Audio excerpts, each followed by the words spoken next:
This is Mark 8. In those days, when there was a very great multitude, and they had nothing to eat, Jesus called his disciples to himself and said to them, I have compassion on the multitude, because they have stayed with me now 3 days and have nothing to eat. If I send them away fasting to their home, they will faint on the way, for some of them have come a long way. His disciples answered him, From where could one satisfy these people with bread here in a deserted place? He asked them, How many loaves do you have? They said, 7. He commanded the multitude to sit down on the ground, and he took the 7 loaves. Having given thanks, he broke them and gave them to his disciples to serve, and they served the multitude. He also had a few small fish. Having blessed them, he said to serve these also. They ate and were filled. They took up 7 baskets of broken pieces that were left over. Those who had eaten were about 4,000.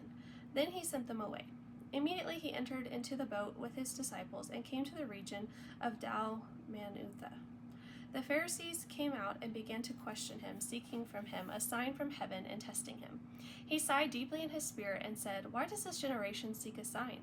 Most certainly I tell you, no sign will be given to this generation. He left them, and again entering into the boat, departed to the other side. They forgot to take bread, and they didn't have more than 1 loaf in the boat with them. He warned them, saying, Take heed, beware of the yeast of the Pharisees and the yeast of Herod. They reasoned with one another, saying, It's because we have no bread. Jesus, perceiving it, said to them, Why do you reason that it's because you have no bread? Don't you perceive yet or understand? Is your heart still hardened? Having eyes, don't you see? Having ears, don't you hear? Don't you remember? When I broke the 5 loaves among the 5,000, how many baskets full of broken pieces did you take up? They told him, 12. When the 7 loaves fed the 4,000, how many baskets full of broken pieces did you take up? They told him, 7. He asked them, Don't you understand yet? He came to Bethsaida. They brought a blind man to him and begged him to touch him. He took hold of the blind man by the hand and brought him out of the village. When he had spat on his eyes and laid his hands on him, he asked him if he saw anything. He looked up and said, I see men, but I see them like walking trees.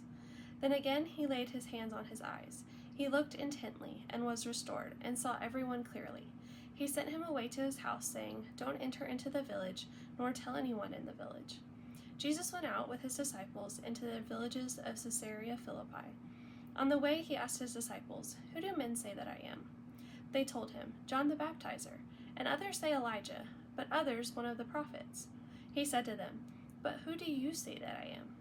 Peter answered, You are the Christ. He commanded them that they should tell no one about him. He began to teach them that the Son of Man must suffer many things, and be rejected by the elders, the chief priests, and the scribes, and be killed, and after 3 days rise again. He spoke to them openly. Peter took him and began to rebuke him.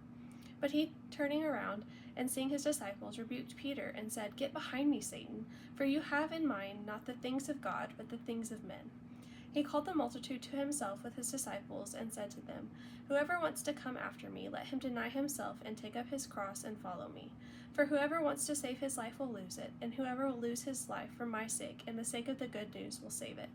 For what does it profit a man to gain the whole world and forfeit his life? For what will a man give in exchange for his life? For whoever will be ashamed of me and my words in this adulterous and sinful generation, the Son of Man also will be ashamed of him when he comes in his Father's glory with the holy angels.